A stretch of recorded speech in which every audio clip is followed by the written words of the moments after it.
देखिए, न्याय सर्वोच्च न्यायालय ने क्या बोला, हमको फूड सेफ्टी एक्ट, हाइजीन की कंसिडरेशंस इम्पॉर्टेंट हमारे लिए। नाम इम्पॉर्टेंट नहीं है। जब हम किसी स्टोर में जाते हैं अपना सामान लेने, तो क्या हम दुकानदार का नाम पूछते हैं?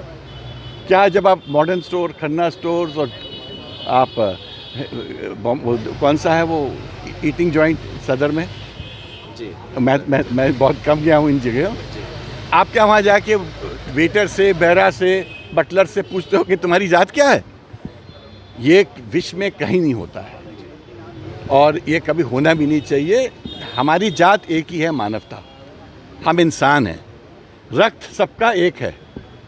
जब ब्लड ट्रांसफ्यूजन होता है तो आप उस वक्त ये पूछते हो कि तुम ये हिंदू का ब्लड है, क्या मुसलमान का ब्लड है, या क्रिश्चियन का है, कि बुद्ध है, कि ईसाई का, कि सिख का? जब ब्लड लेने में आपको परहेज नहीं है तो खाना खरीदने में क्या परहेज है? और दूसरा, जो व्यक्ति अपना नाम वॉलंटरली लिखना चाहता है, लिखे, उसमें किसको आपत्ति है? अगर कोई व्यक्ति चाहता है कि मैं अपना नाम बोर्ड में रखूं अपने दुकान के बाहर, तो उसकी स्वेच्छा है, उसको तो परमिशन है, उसको परमिशन की ज़रूरत भी नहीं है। तो ये जो सुप्रीम कोर्ट ने जो आदेश दिया है, ये संविधान के लिए एक मील का पत्थर है। देखिए, मेरा बहुत क्लियर वक्तव्य है कि जो बातें कही गई वो उस जजमेंट के लिए आवश्यक नहीं थी। ये तो आरएसएस का जो प्रतिबंध था वो कोर्ट ने नहीं हटाया है, वो तो सरकार ने हटाया है। उससे वो केस इन्फ्रक्चुअस हो गया था, तो 2 लाइन में वो केस ख़त्म हो सकता था। It has become academic, the case is dismissed और विड्रॉन। जो जजेस ने जो टिप्पणी की है आरएसएस के लिए, वो उसको हम लोग अंग्रेजी में कहते हैं obiter dicta, not necessary for the case. तो वो ऑबिटर डिक्टा है, वो कोई कानून भी नहीं है और वो जजेस की पर्सनल व्यू है।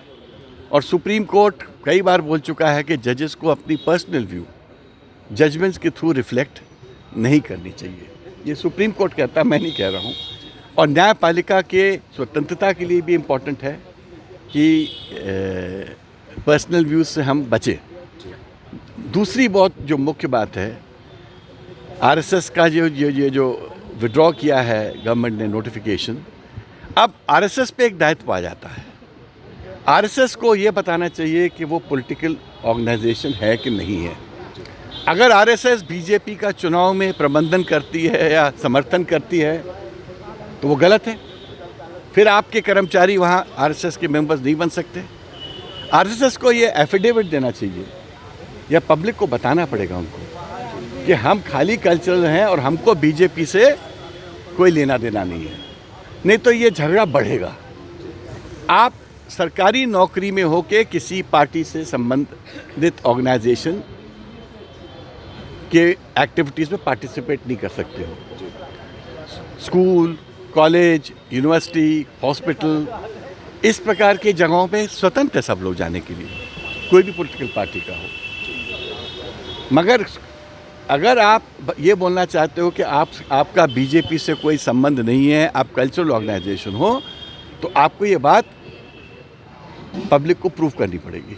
पब्लिक इसको बिलीव नहीं कर सकती, क्योंकि नहीं करेगी कि 2 इलेक्शन मैंने भी लड़े जबलपुर में और पूरी आरएसएस बीजेपी के साथ वो इलेक्शन लड़ रही थी, और मैं झूठ नहीं बोल रहा हूँ, मेरे पास प्रमाण है। इसलिए मैं कह रहा हूँ कि जजेस को भी टिप्पणी नहीं करनी चाहिए इस प्रकार की जो कंट्रोवर्शियल होती है। और दूसरा मेरा कहना है कि आरएसएस को खुद बताना पड़ेगा कि उसका जो कैरेक्टर है क्या है।